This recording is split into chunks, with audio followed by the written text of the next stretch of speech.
avoir aussi des moments où ça va pas. Et puis il faut accueillir les différentes émotions. Parfois c'est pas toujours le moment. Il faut quand même un peu faire face.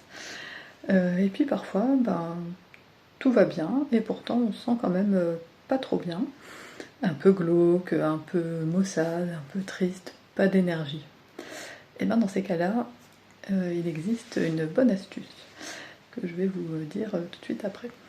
Ce qu'il faut savoir aussi, c'est que finalement nos moments ne durent que 3 secondes. C'est hyper court. Et donc on a des millions de moments à vivre devant nous. Donc c'est un petit peu à nous de choisir comment on a envie de les vivre. Est-ce qu'on a envie de rester maussade, de rester dans notre nuage noir de négativité? Est-ce qu'on a envie de rester bloqué sur ce jus d'orange qui est tombé ce matin? Ou est-ce qu'on a envie de se marrer en pensant à notre pote Michel qui nous a raconté que lui c'était une bouteille d'huile? Et on se dit que c'est quand même vachement bien du jus d'orange. En plus déjà des oranges en jus à profusion, alors qu'il n'y a pas si longtemps c'était un cadeau de Noël, juste une orange. On peut se dire ok, je peux choisir de rester plombée toute la journée ou alors de me marrer et puis je ramasse et voilà. Donc on peut choisir comment on a envie de vivre tous ces différents moments dans la journée. Et puis parfois, même si on choisit, on se retrouve quand même un peu maussade, fatigué. Alors une bonne astuce, c'est de faire un faux sourire. Et de faire un faux sourire, de se forcer vraiment. Et puis d'y mettre peut-être un peu plus de cœur. Et puis on peut même prendre de l'air, comme si on allait respirer l'odeur d'une bonne rose, donc vraiment jusqu'en haut du nez, en souriant.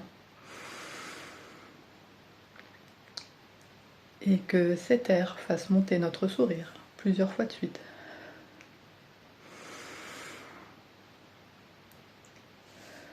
Et puis essayer de sentir ce sourire diffusé dans tout notre corps. Et en fait, tout ça, ça vient tromper le cerveau. Quand vous faites un faux sourire, votre cerveau croit que tout va bien, que vous êtes heureux.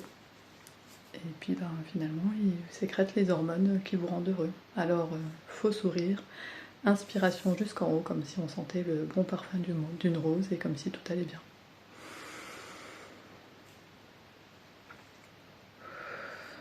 Évidemment, toujours sans masquer les émotions, en venant travailler dessus, peut-être sur un moment plus opportun. Voilà. Et je ne sais pas si vous avez remarqué, petite boucle d'oreille, collier, ça vient de ma super prof de sophro, Jessica. En plus de toutes les petites astuces que je vais vous partager petit à petit. Et pensez souvent aussi à Fabrice Midal, qui a écrit un livre qui s'appelle Foutez-vous la paix. Donc aussi, pensez à vous foutre la paix. Voilà, à demain.